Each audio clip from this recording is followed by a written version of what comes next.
साथियों, कुरुक्षेत्र की यह पवित्र भूमि सिख परंपरा का एक महत्वपूर्ण केंद्र है। इस भूमि का सौभाग्य देखिए, सिख परंपरा के लगभग सभी गुरु अपनी पावन यात्रा के दौरान यहां आए। जब 9वीं पातशाही श्री गुरु तेग बहादुर जी इस पवित्र भूमि पर पधारे तो उन्होंने यहां अपने गहन तप और निर्भीक साहस की छाप छोड़ी थी। साथियों, श्री गुरु तेग बहादुर जी जैसे व्यक्तित्व इतिहास में विरले ही होते हैं। उनका जीवन, उनका त्याग, उनका चरित्र बहुत बड़ी प्रेरणा है। मुगल आक्रांताओं के उस काल में गुरु साहब ने वीरता का आदर्श स्थापित किया। हम सब जानते हैं कि श्री गुरु तेग बहादुर जी के शहीद होने से पहले क्या हुआ था। मुगल आक्रांताओं के उस काल में कश्मीरी हिंदुओं को जबरन धर्मांतरण किया जा रहा था। इस संकट के बीच पीड़ितों के एक दल ने गुरु साहब से सहयोग मांगा। तब से गुरु साहब ने उन पीड़ितों को जवाब दिया था कि आप सब औरंगजेब को साफ साफ कह दें, यदि श्री गुरु तेग बहादुर इस्लाम स्वीकार कर लें तो हम सब इस्लाम धर्म अपना लेंगे। साथियों, इन वाक्यों में श्री गुरु तेग बहादुर जी की निडरता, उसकी पराकाष्ठा थी। इसके बाद जिसकी आशंका थी वही हुआ। उस क्रूर औरंगजेब ने गुरु साहिब को बंदी बनाने का आदेश दिया, लेकिन गुरु साहब ने खुद दिल्ली जाने की घोषणा कर दी। मुगल शासकों ने उन्हें प्रलोभन भी दिए, लेकिन श्री गुरु तेग बहादुर अड़िग रहे। उन्होंने धर्म और सिद्धांतों से समझौता नहीं किया और इसलिए उनका मन तोड़ने के लिए गुरु साहब को पद से डिगाने के लिए उनके सामने उनके 3 साथियों भाई दयाला जी, भाई सतीदास जी, भाई मतीदास जी की निर्ममता से हत्या की गई।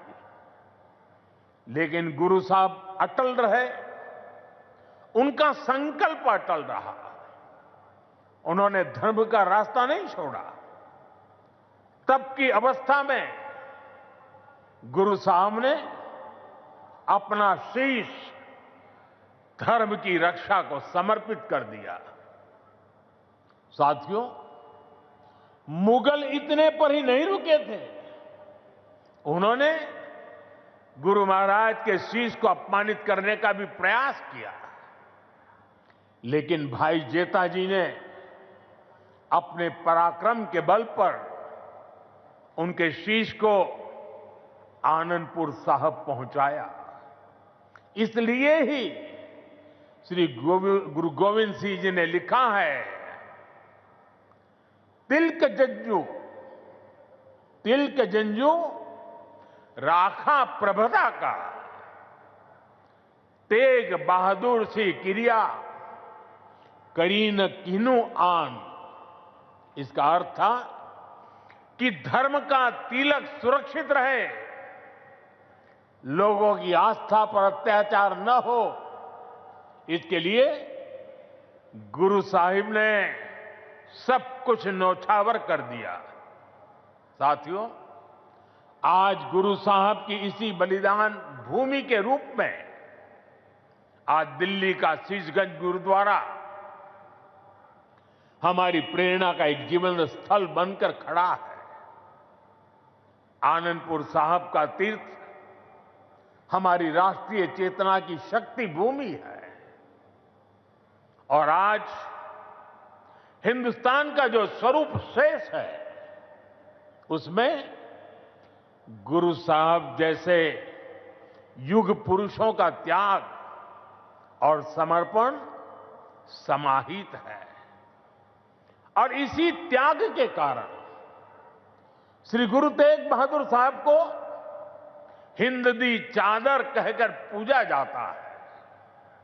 साथियों, हमारे गुरुओं की परंपरा हमारे राष्ट्र के चरित्र, हमारी संस्कृति और हमारी मूल भावना का आधार है और मुझे संतोष है कि पिछले 11 वर्षों में हमारी सरकार ने इस पावन परंपराओं को, सिख परंपरा के हर उत्सव को राष्ट्रीय उत्सव के रूप में भी स्थापित किया है।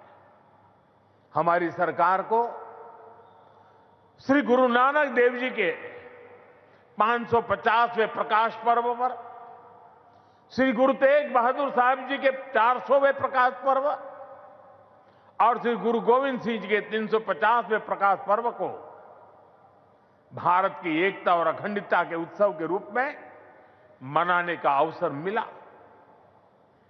पूरे भारत के लोग अपने मत, परंपरा और मान्यताओं से आगे बढ़कर इन योजनाओं में सम्मिलित हुए हैं।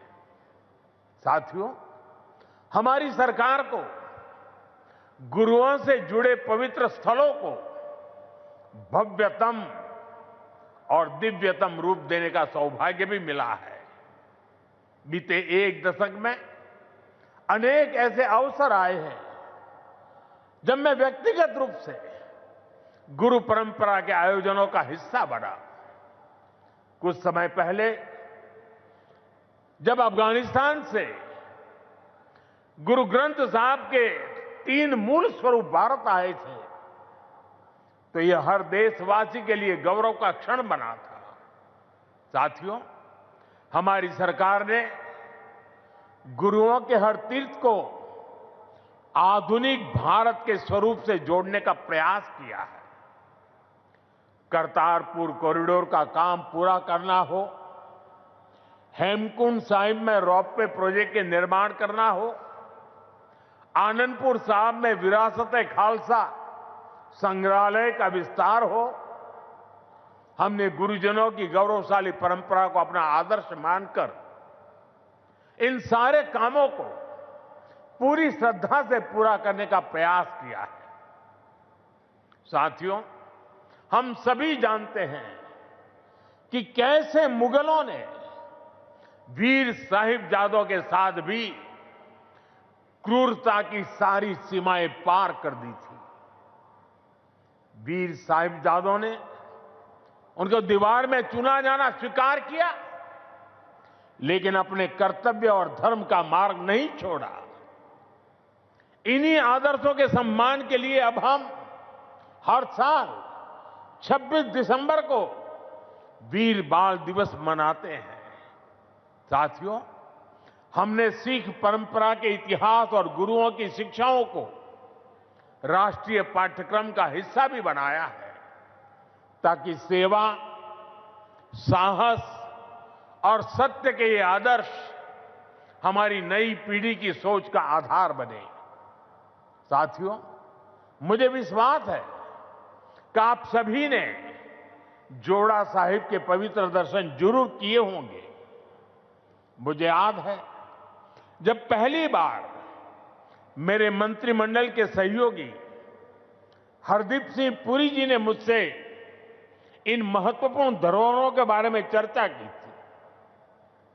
उन्होंने बताया था कि उनके परिवार ने गुरु गोविंद सिंह जी और माता साहिब कौर जी का पवित्र जोड़ा साहब करीब 300 वर्षों से सहेज कर रखा है और अब वो इस पवित्र धरोहर को देश दुनिया की सिख संगत को समर्पित करना चाहते हैं।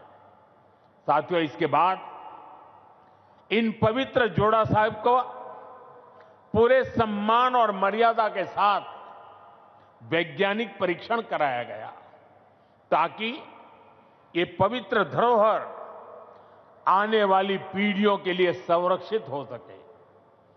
सभी तथ्यों को देखते हुए हमने यह सामूहिक निर्णय लिया कि इन पवित्र जोड़ा साहिब को तख्त श्री पटना साहिब को समर्पित किया जाएगा, जहां गुरु महाराज ने अपने बाल्यकाल का एक लंबा समय बिताया था।